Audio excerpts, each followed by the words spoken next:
Bismillahirrahmanirrahim. Assalamu alaikum students. My name is Mohammad Farhan Khan Abbasi and you all are watching Executive Coaching Center's Zoom online video sessions. Students, आज हमारा जो topic है, it is about two important theories of recent past. Recent past मैं इसलिए कहता हूँ कि ज़्यादातर political science और international relation में जितने भी theoretical perspectives को हम understand करते हैं वो रिमोट पास्ट में होते हैं, प्रिमिटिव दौर के होते हैं, लेकिन ये 1990s के दौर की थेरीज हैं और इनका बहुत ज्यादा इम्पोर्टेंट इम्पैक्ट रहा है ग्लोबल पॉलिटिक्स में। जो ग्रेट चेस बोर्ड है after the dismemberment of Soviet union, वो एक रीडिफाइन सूरत में हमारे सामने आता है और दो इम्पोर्टेंट प्रोफेसर्स जिनमें से एक सीनियर हैं, एक उनके स्टूडेंट हैं, दोनों ही अपनी अपनी थेरीज प्रेजेंट करते हैं और दोनों थेरीज ही एक दूसरे को रिबट करती हैं। बेसिकली तो ये स्टार्ट होता है जब फ्रांसिस फुकुयामा, जो कि स्टूडेंट हैं सैमुअल पी हंटिंगटन के, वो एक आर्टिकल लिखते हैं 1989 में, द एंड ऑफ हिस्ट्री, और आखिर में क्वेश्चन मार्क कर देते हैं। और फिर लेटर ऑन 1992 में एक बुक इसी की एक्सपेंशन में प्रेजेंट करते हैं जिसको हमने देखा, the end of history and the last man. इसके रिबटल में उनके प्रोफेसर, उनके उस्ताद सैमुअल पी हंटिंगटन एक आर्टिकल लिखते हैं 1993 में, फॉरेन अफेयर्स में पब्लिश होता है। और वो आर्टिकल बेसिकली उससे पहले तो हार्वर्ड में वो एक लेक्चर देते हैं और उस आर्टिकल की जो थीम या टॉपिक होता है, it is clash of civilisation, और क्वेश्चन मार्क इसके आखिर में भी होता है। और फिर 3 साल बाद इसकी एक्सपेंशन में वो एक बुक पब्लिश करते हैं, clash of civilisation and remaking of world order या न्यू वर्ल्ड ऑर्डर। इस डिटेल में जाने से पहले, इस लेक्चर को अंडरस्टैंड या कॉम्प्रीहेंड करने से पहले कुछ चीजें मैं आपसे शेयर करना चाहता हूं कि जब हम पॉलिटिकल साइंस, वर्ल्ड पॉलिटिक्स या इंटरनेशनल रिलेशन को रिसेंट पास्ट में स्टडी करते हैं तो उसके लिए भी कहीं ना कहीं हिस्टोरिकल पर्सपेक्टिव को अंडरस्टैंड करना बहुत ज्यादा जरूरी होता है। जैसा कि हमें यह समझना बहुत ज्यादा जरूरी है कि फ्रांसिस फुकुयामा किस स्कूल ऑफ थॉट को फॉलो करते हैं, आया वो रियलिस्ट हैं या लिबरल हैं। तो जब हम उनकी थ्योरी पढ़ते हैं तो हम लिबरलिज्म नजर आता है, न्यू लिबरलिज्म नजर आता है। और दूसरी जानिब Samuel P Huntington, he is a stick और बड़ा ही स्टॉन्च किस्म का रियलिस्ट पर्सपेक्टिव रखते हैं, न्यू रियलिस्ट हैं। वियतनाम वॉर में अमेरिकन प्रेसिडेंसी के साथ रहे हैं और उसके अलावा भी व्हाइट हाउस के साथ काफी असाइनमेंट्स में रहे हैं। अमेरिकन फॉरेन पॉलिसी जो रियलिस्ट पर्सपेक्टिव को बहुत ज्यादा परसू करती हैं, इस किस्म की अमेरिकन फॉरेन पॉलिसी को बैकअप देते हैं, एकेडमिक पॉइंट ऑफ व्यू से उसको प्रमोट करते रहे हैं। तो उनकी जो थ्योरी है वो रियलिस्ट पैराडाइम में आती है। एक चीज तो हमने ये समझनी है। अब ये दो थ्योरीज जो हैं, या दो कॉन्सेप्ट्स जो हैं, दो बुक्स जो हैं, ये कैसे दुनिया को 1995-96 के बाद रीडिफाइन करते हैं और आज से 25 साल पहले, आज 2020 है, 25 साल पहले ये कैसे प्रिडिक्ट कर गए कि दुनिया में क्या होने वाला है। और फिर उसके अकॉर्डिंगली जो अमेरिकन वर्ल्ड ऑर्डर है, जो अमेरिकनाइजेशन ऑफ द ग्लोब है, वो किस तरह से हुई, सिविलाइजेशनल कॉन्फ्लिक्ट क्यों किए गए, एथनिक कॉन्फ्लिक्ट क्यों बहुत ज्यादा सरफेस हुई, वेस्ट वर्सेस इस्लाम या इस्लामोफोबिया के कॉन्सेप्ट क्यों आए। तो बहुत से ऐसे सवाल सामने आते हैं। हिस्टोरिकली स्टूडेंट्स याद रखिएगा, जो एंड ऑफ हिस्ट्री का थीसिस है वो कोल्ड वॉर के एंड होने से है, और क्लैश ऑफ सिविलाइजेशन की जो बेस है वो भी एंड ऑफ कोल्ड वॉर है। तो ये चीज तो हमें अंडरस्टैंड करनी पड़ेगी कि इससे पहले अमेरिकन एकेडेमिया में या वेस्टर्न थिंक टैंक में समझा जाता था कि कोल्ड वॉर की कुछ स्वेर किस्म की रिपरकशंस होंगी, क्योंकि दुनिया दो पोल्स में, एक तरफ सोवियत यूनियन है और एक तरफ अमेरिकन है, इसमें डिवाइडेड है। और जो दुनिया का मेजर प्रोडक्टिव एरिया है जिसको हम यूरोप बोलते हैं, जो वेस्टर्न पार्ट ऑफ यूरोप है वो कम्युनिज्म यानी सोवियत यूनियन के साथ है, और जो ईस्टर्न यूरोप है, जो ईस्टर्न यूरोप है वो कम्युनिज्म और सोवियत यूनियन के साथ है, और जो वेस्टर्न यूरोप है वो capitalism, democracy, liberal economy, liberty, इस तरह की अमेरिकन वैल्यूज के साथ है। तो जब कोल्ड वॉर पीसफुली एंड होती है, डिसमेंबरमेंट ऑफ सोवियत यूनियन हो जाता है, तो क्या फिर ये अमेरिकन डेमोक्रेसी का दौर है, अमेरिकन लिबरल इकोनॉमी का दौर है, पूरी दुनिया में अमेरिकनाइजेशन का दौर है? क्योंकि फ्रांसिस फुकुयामा तो इसी नैरेटिव को बिल्ड करते हैं अपनी थ्योरी में। उसके बरक्स जो सैमुअल पी हंटिंगटन है, उनका मानना ये है कि वेस्टर्नाइजेशन और अमेरिकनाइजेशन में फर्क है। पहली बात, वेस्टर्नाइजेशन तो वेस्ट के बाकी तमाम ममालिक भी हैं और जिसका एक इम्पैक्ट है ईस्टर्न वर्ल्ड के ऊपर, इस्लामिक वर्ल्ड के ऊपर, कन्फ्यूशियस सिविलाइजेशन के ऊपर, जापानीज के ऊपर, सैनिक सिविलाइजेशन, चाइनीज सिविलाइजेशन के ऊपर, साउथ एशियन नेशंस के ऊपर, मिडिल ईस्ट के ऊपर, सेंट्रल एशियन रिपब्लिक्स के ऊपर, एशिया पैसिफिक के ऊपर, और ये जो अफ्रीकन और लैटिन अमेरिकन जो नेशंस है उनके ऊपर भी इसका एक वेस्टर्न इम्पैक्ट है। लेकिन अमेरिकनाइजेशन और वेस्टर्नाइजेशन के इस इम्पैक्ट को ये कौमें मानेंगी नहीं, क्योंकि वो बहुत ज्यादा फंडामेंटल पॉइंट ऑफ व्यू से अपने कल्चर, अपनी सिविलाइजेशन और अपने लिंगुअल जो हिस्ट्री है उसके साथ एसोसिएटेड है, और वो सिर्फ और सिर्फ इकोनॉमिक फेवर वेस्ट से चाहते हैं, ना कि वेस्टर्न और अमेरिकन सिस्टम और कल्चर्स में एब्जॉर्ब होना। वो कल्चर अपने को ही बेहतर समझते हैं, और ऐसा फॉल्ट लाइन दुनिया में नजर आती है, जिसकी वजह से लगता ही है कि ये सिविलाइजेशन, जिसमें सैनिक सिविलाइजेशन है, इस्लामिक सिविलाइजेशन है, हिंदू सिविलाइजेशन है, अफ्रीकन सिविलाइजेशन है, लैटिन अमेरिकन है, ऑर्थोडॉक्स रशियन सिविलाइजेशंस हैं, ये वेस्ट को टफ टाइम दे सकती हैं। और इस टफ टाइम में भी इस्लाम वर्सेस वेस्ट के ऊपर हंटिंगटन ने काफी ज्यादा बात की, सैमुअल पी हंटिंगटन ने, और इस्लाम एंड कन्फ्यूशियस नेक्सस, यानी चाइनीज प्लस इस्लामिक कंट्रीज का जो नेक्सस है वो भी अमेरिकन वर्ल्ड ऑर्डर को डैमेज कर सकता है। और इसीलिए फिर सैमुअल पी हंटिंगटन कहते हैं कि अमेरिकन वर्ल्ड ऑर्डर होना चाहिए, रीमेकिंग ऑफ द वर्ल्ड होनी चाहिए, क्योंकि अभी हमारे पास टाइम है। सोवियत यूनियन टूट चुका है, रशिया बन चुका है, एथनिक क्राइसिस चल रहे हैं, यूगोस्लाविया में भी चल रहे हैं, चेकोस्लोवाकिया में भी चल रहे हैं, यूक्रेन क्राइसिस चल रहा है, क्रीमिया का क्राइसिस चल रहा है, सेंट्रल एशियन रिपब्लिक्स जो अभी इंडिपेंडेंट हुई हैं, 6 सेंट्रल एशियन रिपब्लिक्स जो हैं, उनमें अभी इकोनॉमिक वल्नरेबिलिटी है, पॉलिटिकल स्टेबिलिटी नहीं है। तो ये वो टाइम है जब अमेरिका रीमेक करे वर्ल्ड ऑर्डर को और वर्ल्ड ऑर्डर में सबसे ऊपर आ जाए। तो कहीं ना कहीं अगर हम गौर से देखें तो हंटिंगटन एक सजेस्टिव और एक प्रिडिक्टिव एटीट्यूड के साथ अमेरिकन को स्पेशली अपनी बुक में गाइड करते हुए नजर आते हैं कि अगर आपको अमेरिकन वर्ल्ड ऑर्डर बनाना है तो ये it is the right time, rather than आप फ्रांसिस फुकुयामा का थीसिस, जिसमें बड़ा easily westernization, Americanization, democracy, liberal economy, ये बाकी का rest of the world accept करेगा, इस पे आप बहुत ज्यादा खुश हो जाएं, ऐसा नहीं है। आपकी इन चीजों को शायद एक्सेप्ट ना किया जाए। अपने लेक्चर की तरफ चलते हैं और डिटेल में इन एनालिसिस को हम देखते हैं। कुछ स्लाइड्स में आपसे शेयर करूंगा और उसके साथ साथ कुछ मैं आपके साथ शेयर करूंगा, मैप्स शेयर करूंगा। तो सबसे पहले जो मैंने एक ब्रीफ से इंट्रोडक्शन दिया है, इसको समझते हैं जी। एंड ऑफ हिस्ट्री है क्या? Francis Fukuyama published his article the end of history in the journal National Interest in the summer of 1989. He expanded his ideas in the form of a book, The End of History and the Last Man, which is published in 1992, जैसे कि मैं आपसे बात कर चुका हूं।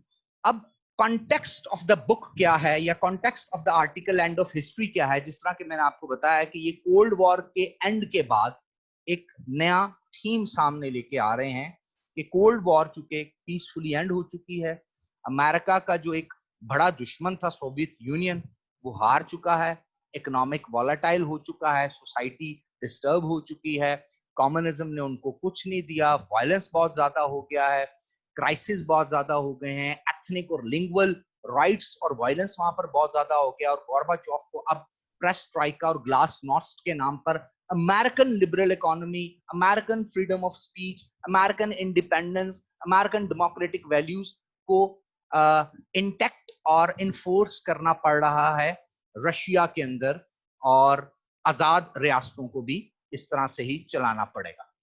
When Fukuyama wrote his article in 1989, the Cold War was close to finishing, Soviet leader Mikhail Gorbachev has started to soften the USSR's Marxist-Leninist ideology. ये Marxist-Leninist ideology क्या है स्टूडेंट्स? बेसिकली हुआ ये है कि 1917 के बाद, 1917 के बाद, 1917 से पहले रशिया इतना ही रशिया था जितना आज हमें नक्शे में रशिया नजर आता है. रशियन फेडरेशन ने अपने एसोसिएटेड जो उसके साथ बाकी ममालिक थे, कुछ ईस्टर्न यूरोप के, कुछ इस्लामिक रिपब्लिक्स के, उनको मार्क्सिज्म के नाम पर, कम्युनिज्म के नाम पर, बोल्शेविक रेवोल्यूशन के बाद, लेनिनिस्ट मूवमेंट के बाद अपना हिस्सा बना लिया और एक सोवियत एम्पायर बनाई. तो वो एम्पायर जब टूटी तो ऑब्वियस सी बात है मार्क्सिस्ट लेनिनिस्ट आइडियोलॉजी भी टूट गई, क्योंकि वो उस आइडियोलॉजी के ऊपर, उस कम्युनिज्म सिस्टम के ऊपर तो इकट्ठे हुए थे. 1989 में during the year the Soviet Union allowed its satellite countries in Eastern Europe to break away. Obvious सी बात है, मिखाइल गोर्बाचोव ने जब पेरेस्ट्रोइका और ग्लासनोस्ट अनाउंस कर दिया, एक हमें कॉन्सेप्ट इंटरनेशनल रिलेशन में भी मिलता है, देतांत का कॉन्सेप्ट मिलता है, पीसफुल एंडिंग मिलती है हमें. तो जो यूरोप में इसके सैटेलाइट कंट्रीज थे या जिन मुल्कों के साथ इसने मिलकर सोवियत यूनियन बनाया था, जब उनको अलग कर दिया, उनको आजाद कर दिया, तो इसका मतलब ये है कि पीसफुल सेटलमेंट हो गया कोल्ड वॉर के एंड का. और अब जो नया दौर आएगा तो उसी मुल्क का नया दौर आएगा, उसी आइडियोलॉजी का नया दौर आएगा जो आइडियोलॉजी जीत चुकी है, और वो कैपिटलिस्ट लिबरल इकोनॉमी और डेमोक्रेटिक वेस्ट यानी अमेरिकनाइजेशन की आइडियोलॉजी थी. अक्टूबर 1989 saw the opening of the Berlin Wall for 28 years, a symbol of Cold War.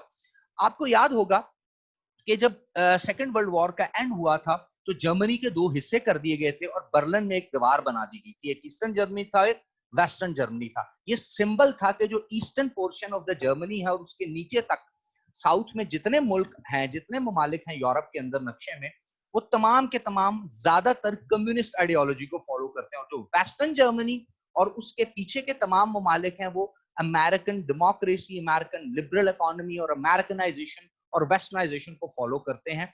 तो एक यूरोप दो हिस्सों में डिवाइड था. अब वो जो डिवाइड थी वो भी सिंबॉलिक, जो डिवाइड थी वो भी खत्म हो गई. न्यू डेमोक्रेसीज आई. ऑब्वियस सी बात है, ये बैकग्राउंड बन रही है जो मैं आपको बता रहा हूं, जिसकी वजह से फ्रांसिस फुकुयामा ने थीसिस दिया है एंड ऑफ हिस्ट्री का, कि हिस्ट्री में जो कॉन्फ्लिक्ट थे वो एंड हो गए. अब कोई और आइडियोलॉजिकल वॉर दुनिया में नहीं होने की, दो आइडियोलॉजिकल ब्लॉक्स में दुनिया दोबारा डिवाइड नहीं होने की. अब विन विन सिचुएशन है. अब सारी दुनिया वेस्टर्नाइज हो जाएगी, अमेरिकनाइज हो जाएगी, सारी दुनिया लिबरल इकोनॉमी को फॉलो करेगी, सारी दुनिया डेमोक्रेसी को फॉलो करेगी, सारी दुनिया अब ऐसे फंडामेंटल बिलीफ्स को फॉलो करेगी जो independence, liberation, human rights, democracy, education, women empowerment, इस पे चलते हैं. और जितना मर्जी आप चाहे पैसा इकट्ठा करें, कोई सोशलिज्म नहीं होगा, कोई कम्युनिज्म नहीं होगा. Most of the former Soviet satellite became parliamentary democracy. जो सोवियत की सैटेलाइट यानी सोवियत के अंदर ममालिक जम किए हुए थे वो डेमोक्रेसीज बन गई, यानी वहां पर लीडरशिप उभरने आई, क्योंकि कम्युनिज्म में तो ऐसा कोई सिस्टम नहीं था डेमोक्रेसी का. For example like Václav Havel in Czechoslovakia and Lech Walesa in Poland becoming the new leaders. ये दोनों आपको एक डेमोक्रेटिक लीडर्स के तौर पर नजर आए और डेमोक्रेसी के रूल्स के अकॉर्डिंगली इनकी इलेक्शन कैंपेन्स हुई, लोगों ने इनको फॉलो किया. The end of Soviet union, cold war ने सोवियत यूनियन को एंड कर दिया. सोवियत यूनियन डिसमेंबर हो गया, उसके साथ जो 15 रियासतें जुड़ी हुई थी वो उससे अलग और आजाद हो गई. और Soviet Union as a union, USSR, union of Soviet socialist republic, जितनी भी सोशलिस्ट रिपब्लिक थी वो अलग अलग हो गई और इंडिपेंडेंट नेशंस बन गई. Millions of the people welcome the passing of Soviet union and it's Marxist ideology. उन्होंने कहा कि जी सोवियत यूनियन और मार्क्सिस्ट आइडियोलॉजी पास अवे हो गए हैं, मर गए हैं, खत्म हो गए हैं. अब आते हैं एंड ऑफ हिस्ट्री में. अब ये बैकग्राउंड थी जिसकी वजह से फ्रांसिस फुकुयामा ने एक लिबरल पर्सपेक्टिव दिया आने वाले दुनिया के बारे में. Fukuyama claimed that the end of Marxist-Leninism in USSR, Union of Socialist Soviet Republic, meant the end of the serious ideological challenge to the Western values. This challenge had been central to the Cold War. अब Western values क्या थी? Obviously बात है, liberal economy थी, independence थी, democracy थी, और बाकी तमाम चीजें जो मैंने अभी आपको लिस्ट डाउन की. सोवियत यूनियन में क्या हो रहा था? कम्युनिज्म था, सोशलिस्ट मूवमेंट्स चल रही थी, और कम्युनिस्ट वे में जो सोवियत के एसोसिएटेड रिपब्लिक्स थी रशिया के साथ, वो फंडामेंटल मार्क्सिज्म को फॉलो कर रही थी। तो जब वो टूटा तो मार्क्सिज्म और लेनिन की मूवमेंट, इसका मतलब अल्टीमेटली आइडियोलॉजिकली हार गई। और कौन सी आइडियोलॉजी जीती? वेस्टर्न आइडियोलॉजी या American ideology. Marxists had once claimed it would be the logical culmination of history. Fukuyama argued that Marxism had clearly failed and instead proclaimed the victory of the Western liberal values. तो उसने अपने इस hand of history में यही कहा है कि liberal values जीत गई, आप दुनिया में लिबरल वैल्यूज आ जाएंगी, क्योंकि एक ही बड़ा हर्डल थी अमेरिकन लिबरल वैल्यूज के सामने, और वो कम्युनिज्म और यूएसएसआर का मार्क्सिस्ट लेनिनिस्ट कम्युनिटी का सिस्टम था जो खत्म हो गया। तो अब उन्हें भी हमारा सिस्टम अडॉप्ट करना पड़ेगा, जैसा कि मिखाइल गोर्बाचोव ने प्रेस ट्राइका और ग्लासनोस्ट के अनाउंसमेंट की, ये दो फंडामेंटल चीजें अनाउंस की कि अब लिबर्टी होगी इंडिविजुअल पीपल को, प्रॉपर्टी लोग खरीद सकते हैं, फ्रीडम ऑफ स्पीच होगा, इंडिपेंडेंट मीडिया होगा, उसके साथ साथ लोग अपने राय से, डेमोक्रेटिक वैल्यू से अपनी लीडरशिप को सिलेक्ट कर सकते। Fukuyama claimed that the alternatives to democracy were either discredited or too weak to pose a serious challenge to the Western values in the long term. Fukuyama ने कहा कि आपने देखा 45 साल कोल्ड वॉर चली 1945 से 1990s तक, लेकिन फिर भी अमेरिकन और वेस्टर्न डेमोक्रेटिक वैल्यूज के ओपोनेंट जो कम्युनिज्म की थ्योरी थी, वो इसको जो चैलेंज कर रही थी वो मर गई, खत्म हो गई, या फिर वेस्टर्न डेमोक्रेसी को जो भी दुनिया में चैलेंज करता रहा वो इतना वीक था कि वो western democratic values, western liberal economic values के सामने खड़ा ही नहीं हो सका, और अल्टीमेटली उसको हारना पड़ा। और वेस्टर्न सिस्टम जो है वो प्रूव हुआ कि वो बेहतरीन लॉन्ग टर्म सिस्टम है। Democracy had prove to be the more efficient system and would become the more common in the future, और डेमोक्रेसी के साथ साथ ही लिबरल इकोनॉमी भी अकॉर्डिंग टू फुकुयामा ऐसे। अब एंड ऑफ हिस्ट्री में एक और आर्गुमेंट है। Fukuyama acknowledged that the future wars and the conflict were possible, but claimed that with the absence of serious alternatives, Western values would eventually become accepted as universal. उसने कहा future में जंगें हो सकती हैं, ये नहीं कि अब दुनिया जंगों में नहीं जाएगी, किसी वजह पे भी हो सकती है, लेकिन अगर सोवियत सिस्टम खत्म होने के बाद, कम्युनिज्म खत्म होने के बाद कोई अल्टरनेटिव थ्योरी ना होती, जिस तरह अल्टरनेटिव आइडियोलॉजी एग्जिस्ट कर रही है जो कि वेस्टर्न आइडियोलॉजी है, वेस्टर्न डेमोक्रेसी है, वेस्टर्न इकोनॉमी है, लिबरल सिस्टम है, अगर ये ना होता तो फिर कोई मसला था, इश्यूज थे, लेकिन अब चूंकि वो जो जगह, वो जो रूम क्रिएट हुआ है उसको हम फिलअप कर देंगे वेस्टर्न डेमोक्रेसी से, वेस्टर्न आइडियोलॉजी से, वेस्टर्न वैल्यू से, तो इसलिए फ्यूचर कॉन्फ्लिक्ट होंगे तो सही, लेकिन बड़े लार्ज स्केल के नहीं होंगे, क्योंकि वेस्टर्न सिस्टम को अपोज करने वाली कोई फोर्स ही नहीं है।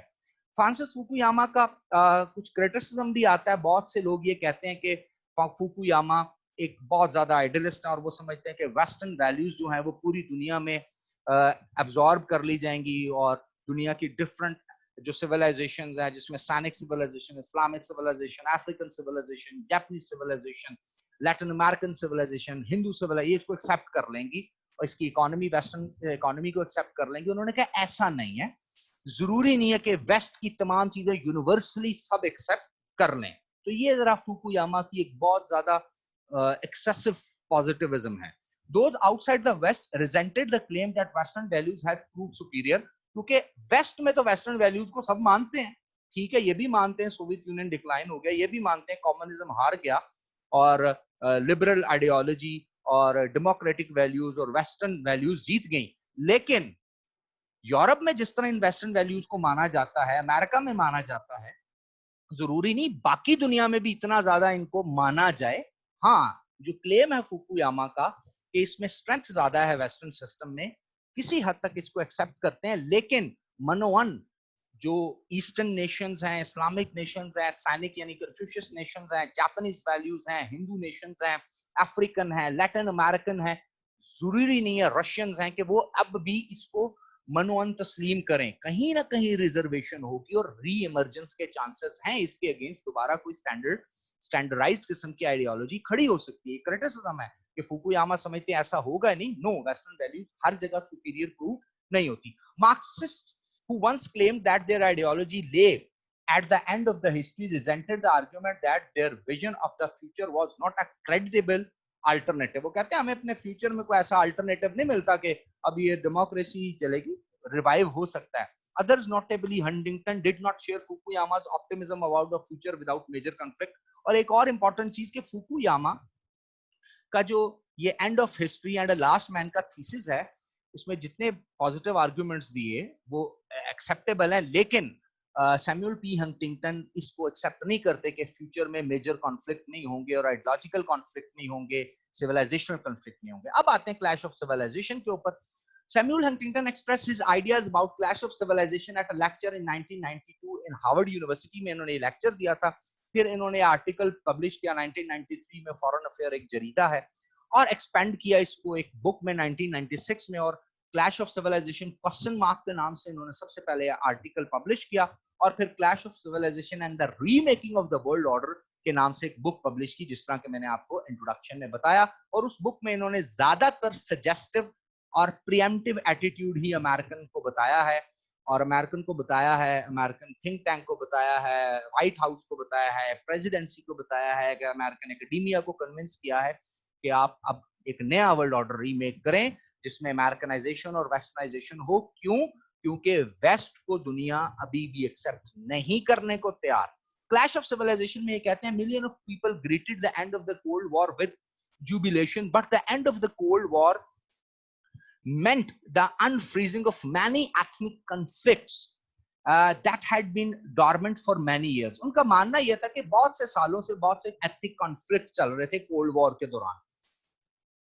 जैसे ही कोल्ड वॉर खत्म हुई, अब वो कॉन्फ्लिक्ट सरफेस करना शुरू हो जाएंगे, जिसको वो फॉल्ट लाइन कहते हैं. जिस तरह चीकोस्लोवाकिया में चेक रिपब्लिक और स्लोवेक रिपब्लिक बाद में बनी, तो ये अलग अलग आइडेंटिटीज थी. यूगोस्लाविया में ममालिक बनना शुरू हुए. इसी तरह आपको नजर आता है क्रीमिया में क्राइसिस आना शुरू हुए, सेंट्रल एशियन रिपब्लिक्स में क्राइसिस आना शुरू हुए. तो वो ये कहता था कि ये ethnic, lingual, religious, civilisational fault lines हैं. जैसे ही कोल्ड वॉर एंड हुई, सोवियत यूनियन डिसमेंबरमेंट हुआ, अब इन ममालिक के आपसी झगड़े शुरू होंगे. और इसको अपनी book clash of civilisation and the remaking of world order में जो हंटिंगटन है वो माइक्रो लेवल क्लैशेस कहते हैं. फिर वो मैक्रो लेवल क्लैशेस पे भी आते हैं कि पहले तो थोड़े थोड़े एथनिक क्राइसिस होंगे, लिंगुअल क्राइसिस छोटे छोटे ममालिक के आपस में होंगे, और उसके बाद ये क्राइसिस बड़े क्राइसिस बन के सामने आएंगे मैक्रो लेवल पे. और ये क्राइसिस इस्लाम वर्सेस वेस्ट हो सकते हैं. वेस्ट और वेस्ट जब वो कहते हैं हंटिंगटन, तो उनका कहना होता है अमेरिका, और अमेरिका वर्सेस कन्फ्यूशियस हो सकते हैं, क्योंकि उनका मानना यह है कि कन्फ्यूशियस इस्लामिक नेक्सस है. Ethnic rivalries, for example, Nagorno-Karabakh ethnic rivalries between the former Soviet republics of Armenia and Azerbaijan, suppressed in Soviet times, erupted into full-scale fighting in 1992. Huntington का थीसिस है कि अगर एंड ऑफ हिस्ट्री हो गई है, तो फिर ये जो आर्मीनिया और अजरबैजान के आपस के एथनिक थे, जो कि सोवियत यूनियन के दौर में सप्रेस थे, सोवियत यूनियन में ये नहीं हुए थे, ये क्यों होना शुरू हो गए. इसी तरह रिलेटिवली फ्यू डाइड, उसमें हंड्रेड्स रेफ्यूजी बन गए. इसी तरह जॉर्जिया एंड एबेक्सिया, अगर आप देखें एबेक्सिया में कॉन्फ्लिक्ट हुआ था 1992-93 में. एबखेजियन सेपरेटिस्ट मूवमेंट शुरू हुई थी, और जॉर्जिया में फिर इंडिपेंडेंट हो गए, और जॉर्जिया जो है वो के सोवियत यूनियन से ही अलग हुआ था. तो यहाँ पर भी आपको नजर आता है यूगोस्लाविया, अभी मैंने आपको बताया कि जो 50 साल से इकट्ठा था वो इंडिपेंडेंट हुए, वहां पे ब्रेकअप हुआ. The breakup of Yugoslavia was the worst of the conflicts that followed the end of the Cold War. Serbian attempts to limit the territory lost to Croatia and Bosnia led to the deaths of hundreds and thousands of the people. तो इसमें तो आपने देखा कि UN peace keeping missions भी गए, और बहुत सारा बोस्निया का तो बहुत ज्यादा क्राइसिस, और क्रोएशिया का क्राइसिस बहुत ज्यादा देर चलता रहा. तो ये तो पहले सप्रेस थे. सोवियत यूनियन के दौर में तो आपस में एक दूसरे से नहीं लड़े थे, लेकिन वो जो फॉल्ट लाइन क्रिएट हुई, तो माइक्रो लेवल पर सिविलाइजेशनल क्रैश हो गए, जो कि फुकुयामा इग्नोर कर गए, और हंटिंगटन कहता है ऐसा हुआ.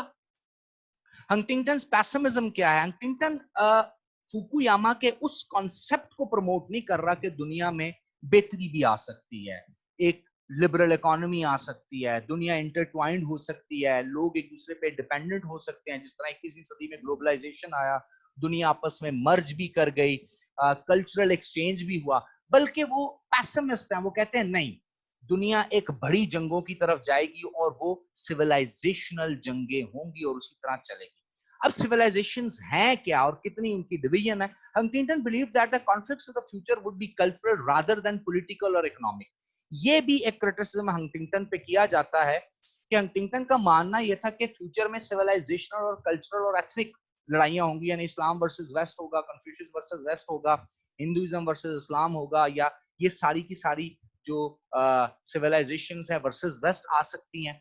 ऐसा नहीं हुआ। आपने देखा इन 25 सालों में जितने भी क्राइसिस हुए वो इकोनॉमिक और पॉलिटिकल क्राइसिस थे, ना कि सिविलाइजेशनल क्राइसिस थे। आज के दौर में भी आप देखें तो इसराइल को यूएई ने एक्सेप्ट किया हुआ है और ममालिक ने एक्सेप्ट किया हुआ है, जो कि एक बहुत बड़ा फॉल्ट लाइन हो सकता था। और इस्लामिक ममालिक को अगर आप गौर से देखें, जो ऑयल प्रोड्यूसिंग कंट्रीज हैं, वो तो वैसे ही प्रो अमेरिकन है, अमेरिका के खिलाफ गए ही नहीं। सिर्फ एक सदाम हुसैन का 1991-92 में जो एक जंग हुई सऊदी अरेबिया के साथ, या उससे पहले उसकी कुवैत के साथ जो जंग हुई, वो अपने उनके इकोनॉमिक क्राइसिस या उनके अपने रिलेशन के क्राइसिस थे।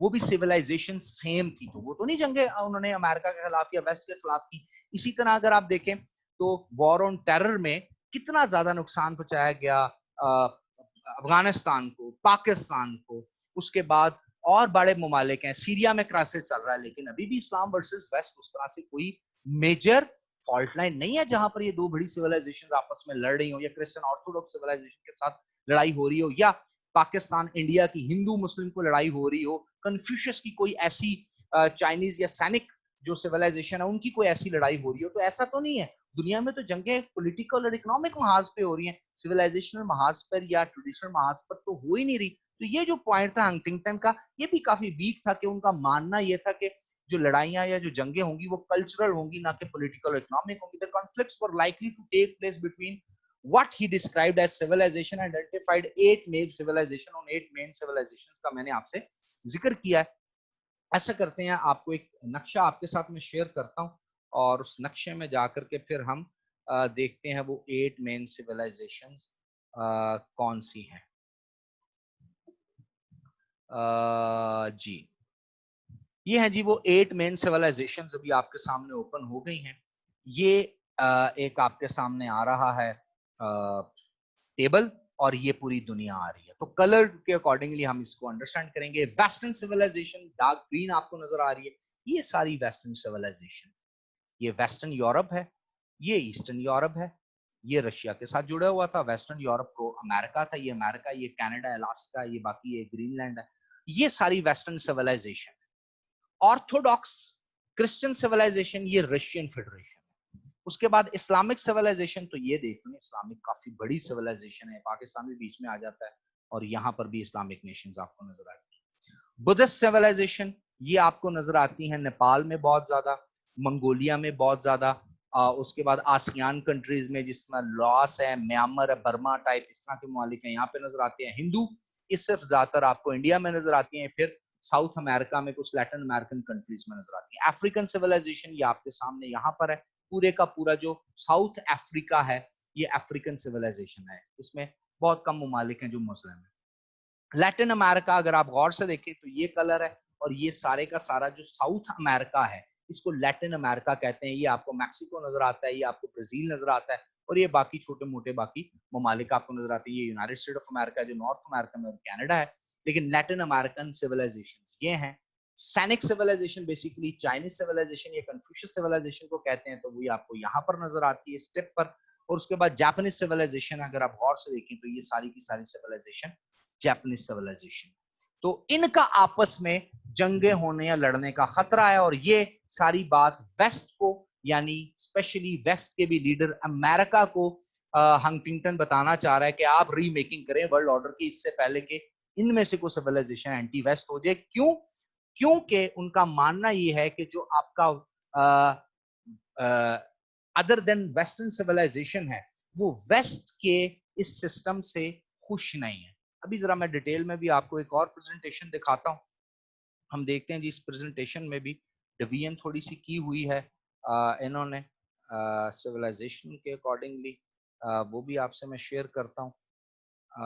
जी यहाँ पर अगर आप गौर से देखें तो ये वो सिविलाइजेशंस हैं जिसकी डिटेल बताते हैं. Why civilization with clash. 8 main civilization है जिसमें वेस्टर्न सिविलाइजेशन आपको नजर आती है, कन्फ्यूशियस सिविलाइजेशन जिसको हम सैनिक या चाइनीज सिविलाइजेशन कहते हैं, जापानीज है, इस्लामिक है, हिंदू है, स्लाविक ऑर्थोडॉक्स जिसको रशियन सिविलाइजेशन कहते हैं, लैटिन अमेरिकन और अफ्रीकन सिविलाइजेशन. ये क्यों आपस में लड़ेंगी और इनके दरमियान मेन बैटल फ्रंट्स क्या होंगे? जिस तरह के मैंने आपको बताया, दो मेन बैटल फ्रंट्स होंगे, माइक्रो लेवल और मैक्रो लेवल. माइक्रो लेवल छोटे लेवल पे कहते हैं, यानी मुल्कों में आपस में छोटे छोटे इख्तलाफात होंगे, जिस तरह के हमें डिसमेंबरमेंट ऑफ सोवियत यूनियन में, यूगोस्लाविया में, चेकोस्लोवाकिया में और बाकी जगहों पर नजर आए. इवन के कुछ क्राइसिस हमें सेंट्रल एशियन रिपब्लिक्स में भी नजर आए. मैक्रो लेवल क्या होंगे? बड़ी बड़ी स्टेट्स ग्रुपिंग करके पूरी की पूरी सिविलाइजेशन वेस्ट के अगेंस्ट जाएगी, और ये चाहते थे कि ये जो वेस्ट के अगेंस्ट जाएंगे, ये वेस्ट के अगेंस्ट इस तरीके से जाएंगे कि पूरी की पूरी वेस्टर्न सिस्टम को डैमेज करने के लिए जाएंगे. यानी सिर्फ जंगें ही नहीं होंगी, वो आइडियोलॉजी भी नहीं आ जाएगी जो वेस्टर्न आइडियोलॉजी के अगेंस्ट होगी, पॉलिटिकल आइडियोलॉजी भी और इकोनॉमिक आइडियोलॉजी भी. The West versus West, military, economic and institutional power के दरमियान डिस्प्यूट्स होंगे. क्यों डिस्प्यूट्स होंगे? अगर आप इस ग्राफ में देखें तो हंटिंगटन का मानना यह है कि अगर आप एशियन वर्सेस वेस्टर्न वैल्यूज को देखें तो वेस्ट में इंडिविजुअलिज्म है, स्टिक टू रूल्स हैं, कन्फ्रंट रीजनिंग है. एशियन में ग्रुप्स हैं, ट्रस्ट डेफिसिट है, कॉम्प्रोमाइजेस है, फ्लेक्सिबिलिटी है, ये किसी दूसरे के साथ एडजस्ट हो जाते हैं. On a cultural level, the basic ideas of Western civilization on topics like democracy, law, liberty, human rights don't seem to have any value on the rest of the world. क्योंकि आपका democracy का, law का, liberty का, human right का, economy का, liberal economy का और बाकी तमाम चीजों के जो वैल्यू सिस्टम आप देते हैं, जो वेस्टर्न नॉर्म्स आप देते हैं, वो ना कन्फ्यूशियस चाइना में एक्सेप्टेबल हैं, ना इस्लामिक सिविलाइजेशन में एक्सेप्टेड है. इवन के हिंदू सिविलाइजेशन में भी उस तरह उनको एक्सेप्ट नहीं किया जाता. तो ये एक बड़ा मेजर आर्गुमेंट है जिसके ऊपर ये काम हो सकता है. टॉन कंट्रीज का कॉन्सेप्ट उसने दिया. उसने कहा टॉन कंट्रीज क्या है? उसने कहा कुछ ऐसे मुल्क हैं जो कि बेसिकली बैंड वैगनिंग स्ट्रेटेजी को फॉलो करते हैं. What is band wagoning strategy? कि वो ये चाहते हैं कि हमें वेस्टर्न कंट्रीज या यूरोपियन कंट्रीज के साथ मेंबरशिप मिले, हम इनके क्लोज हों, इनके साथ एसोसिएटेड हों और हम एक कोऑर्डिनेशन के साथ चलें. बट हंटिंगटन का मानना यह है कि ये जो कंट्रीज हैं, ये टॉन कंट्रीज हैं, ये फिर भी आइडियोलॉजी अपनी फॉलो करते हैं, कल्चर अपना फॉलो करते हैं, सिविलाइजेशन ट्रेंड अपने फॉलो करते हैं और वेस्ट को बुरा समझते हैं. तो ये वो कंट्रीज हैं जिसमें एक टर्की है, मैक्सिको है और रशिया है. तो टॉन कंट्रीज के बारे में थोड़ा सा मैंने आपको बताया. कन्फ्यूशियस इस्लामिक कनेक्शन के बारे में जो हमने अभी डिबेट की, de-westernization countries forge connection between them to help them defend themselves against the western world. वो ये कहता है कि बहुत से ऐसे मुमालिक हैं जिस तरह कन्फ्यूशियस इस्लामिक कनेक्शंस हैं जिससे वो अपने मुमालिक को डी वेस्टर्नाइज करते हैं, इस्लामिक कॉन्सेप्ट्स को, कन्फ्यूशियस कॉन्सेप्ट्स को ही फॉलो करते हैं. उससे उनका फायदा ये होता है कि अगर वेस्टर्न वर्ल्ड के अगेंस्ट को मॉडल बनाकर उनको को फायदा या अपॉर्चुनिटी मिलती है तो एक तो अपने कल्चर को भी बचाते हैं, अपनी इकोनॉमी को आपस में शेयर करते हैं और एंटी वेस्ट हो जाते हैं. तो ये भी एक बहुत बड़ी फॉल्ट लाइन है. और आज के दौर में साइनो पाकिस्तान रिलेशंस आपको नजर आते हैं, आपको one belt one road initiative नजर आता है, सीपैक नजर आता है, फॉरेन पॉलिसी में चाइना का वीटो करना नजर आता है. बहुत से क्राइसिस में, सीरिया क्राइसिस आप देख लें, आप इशू देख लें, कश्मीर का इशू देख लें, तो बहुत ज्यादा कॉम्प्रोमाइजेस अमेरिका को फेस करने पड़ते हैं. Rise of military power from Confucius Islamic countries and the reduction of it in western countries. वो कहता होता ही है कि मिलिट्री पावर कन्फ्यूशियस कंट्रीज में, इस्लामिक कंट्रीज में बहुत ज्यादा है. जिस तरह 1998 के बाद पाकिस्तान भी एक न्यूक्लियर पावर बना, ईरान उस तरफ जाने को तैयार है, लीबिया जा रहा है उस तरफ, इराक उस तरफ जा रहा था, सऊदी अरबिया उस तरफ जा रहा है. इसी तरह चाइना बहुत ज्यादा मिलिट्री सपोर्ट करता है. JS-17 थंडर आज अगर आप देखें उसके तीसरे चौथे ब्लॉक की तैयारी हो रही है. तो वो ये कह रहा है कि ये ब्लॉक्स बनना शुरू होंगे और ये एंटी वेस्ट मिलिट्री ब्लॉक बनेंगे. We now see China, Pakistan, Israel, India, North Korea, Iran and Iraq trying to modernize their military equipment and exchanging military parts between them, and Confucius Islamic military connection has thus come into being, designed to promote acquisition by its members of the weapons and the weapons technology needed to counter the military power of the West. तो वो कहते हैं कि जो western block है जिसमें France, जिसमें UK है, जिसमें अमेरिका है और बाकी इनके अलाइज कंट्रीज हैं, इनको बहुत ज्यादा मुश्किल दरपेश होगी आने वाले, क्योंकि कल्चर, सिविलाइजेशन, एथनिसिटी और रिलीजियस आइडियोलॉजीज के बिहाफ पर वेस्टर्नाइजेशन और under the line in between the words जो हंटिंगटन है वो कहना ये चाह रहे हैं कि अमेरिकनाइजेशन को बहुत ज्यादा चैलेंज है। तो ये तो दोनों मैंने आपको थियरीज बता दी, दोनों का एक क्रिटिसिज्म भी आपको बता दिया और आपके सामने ये चीजें रख दी। फुकुयामा का मानना क्या है और एंड ऑफ हिस्ट्री का मानना क्या है, एंड द लास्ट मैन जो उनकी बुक है, और फिर उनके जो मेंटोर हैं Samuel P Huntington, clash of civilisation and remaking of the world order, उनका मानना क्या है। कहा जाता है कि हंटिंगटन बेसिकली प्रो अमेरिकन है और उसके साथ साथ जो वॉर्स हुई हैं, American Wars 1960s 70s 80s में हुई हैं, उसको उन्होंने सपोर्ट किया है, जिसमें इंपॉर्टेंटली वियतनाम वॉर है उसके बड़े हक में रहे हैं। और अमेरिकन को वो प्रिडिक्शन के अकॉर्डिंगली बताते हैं कि किस तरह आपने अमेरिकनाइजेशन को प्रमोट करना है, अपने इंटरेस्ट को प्रमोट करना है, और अपनी बुक में बहुत सी जगह पे इस तरह की बात करते हैं।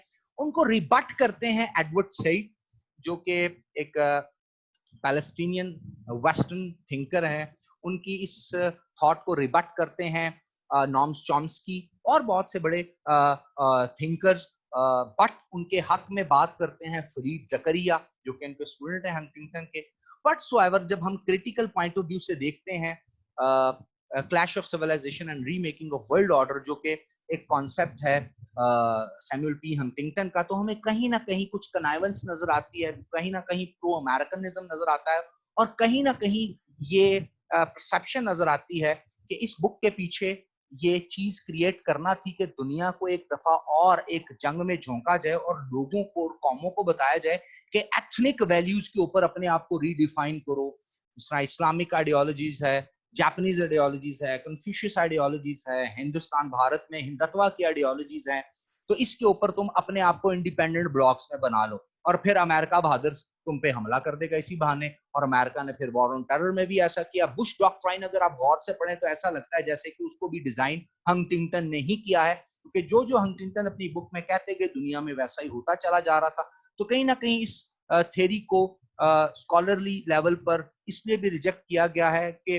बहुत सी इंपॉर्टेंट चीजों को, बहुत से ऑप्टिमिज्म को, जो ग्लोबलाइजेशन की वजह से फायदे हमें नजर आते हैं, और बहुत सी चीजें जिसमें लिबरल या न्यू लिबरल कॉन्सेप्ट्स जो थे उनको बिल्कुल ही नलेफाई कर दिया गया है, अवॉइड कर दिया गया है हंटिंगटन की तरफ से। तो इसलिए हंटिंगटन को काफी क्रिटिसिज्म का भी सामना करना पड़ा, और हंटिंगटन की pro American, pro CIA, pro pentagon जो स्टेटमेंट्स बाद में आई, उनके जो इंटरव्यूज बाद में आए, वो भी ये बताते हैं कि वो बहुत ज्यादा प्रेजुडिस हैं with reference to rest of the world, क्योंकि वो कहते हैं वेस्टर्न सिस्टम को कैसे बचाया जाए, अमेरिकन सिस्टम को कैसे बचाया जाए, कैसे इन कौमों को ग्रो करने से रोका जाए। बल्कि अपनी बुक में वो एक जगह लिखते हैं, जिसको एडवर्ड सईद एक ओपन मीटिंग में कह भी चुके हैं एक यूनिवर्सिटी में, कि उन्होंने स्पेसिफिकली एक वर्ड का इस्तेमाल किया, एक सेंटेंस का इस्तेमाल किया, और ये कहा कि ये वो सिविलाइजेशंस हैं जो वेस्ट को डैमेज कर सकती हैं, और इन सिविलाइजेशन को ग्रो ना करने दिया जाए, बल्कि इनके आपस में ही अमेरिका को चाहिए कॉन्फ्लिक्ट क्रिएट करे,